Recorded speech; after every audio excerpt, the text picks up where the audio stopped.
വേഗം വരുന്നവനായ കർത്താവായ യേശുക്രിസ്തുവിന്റെ നാമത്തിൽ സ്നേഹവന്ദനം.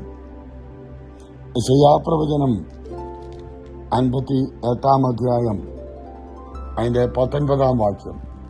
ഞാൻ അധരങ്ങളുടെ ഫലം സൃഷ്ടിക്കും, ദൂരസ്ഥനും സമീപസ്ഥനും സമാധാനമെന്നും ഞാൻ അവരെ സൗഖ്യമാക്കുമെന്നും യഹോവ അരുളിച്ചു. വിശ്വസ്തനായ ദൈവത്തിന്റെ സ്നേഹത്തിന്റെ ശബ്ദം നമ്മുടെ നാവിന്റെ മേൽ അധികാരം തന്നിരിക്കുമ്പോൾ ആ അധികാരമുള്ള നാവ് കൊണ്ട് ആത്മീയ നന്മകളും അനുഗ്രഹങ്ങളും സൃഷ്ടിക്കുവാൻ നമ്മളെ കൊണ്ട് കഴിയും. അധരങ്ങളുടെ ഫലം അധരത്തുനിന്ന് പുറപ്പെടുവിക്കുന്നതിനനുസരിച്ച് അതിന്റെ ഫലം വന്നുകൊണ്ടേയിരിക്കും.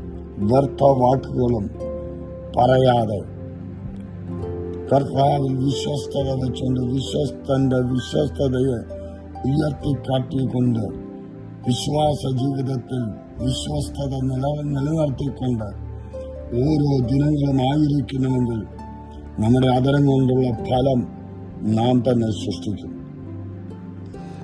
ദൂരസ്ഥനും സമീപസ്ഥനും സമാധാനം എന്നും ഞാൻ അവരെ സൗഖ്യമാക്കുമെന്നും യഹോവ അരുളിച്ചു. അധികാരത്തിന്റെ വാക്കുകൾ തന്നവൻ വീണ്ടും ഉറപ്പിക്കുന്ന വാക്കുകൾ ശരിയാണ്. ഞാൻ അവരെ സൗഖ്യമാക്കും. പറ, എന്റെ ആദരങ്ങൾ കൊണ്ട് എന്റെ രോഗത്തിന് മേൽ ഒരു ഫലം ഞാൻ സൃഷ്ടിക്കും.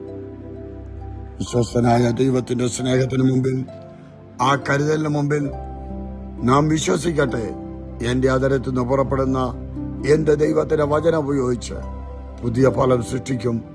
ദൈവത്തിന്റെ കരങ്ങളിലേക്ക് എന്നെ സമർപ്പിക്കുന്നു എന്ന് പറഞ്ഞ് പ്രാർത്ഥനയോടെ ഈ ദിനം നമുക്കായിരിക്കാം. സർവശക്തനായ ദൈവം ഏവരെയും അനുഗ്രഹിക്കുമാറാകട്ടെ. ആമേൻ.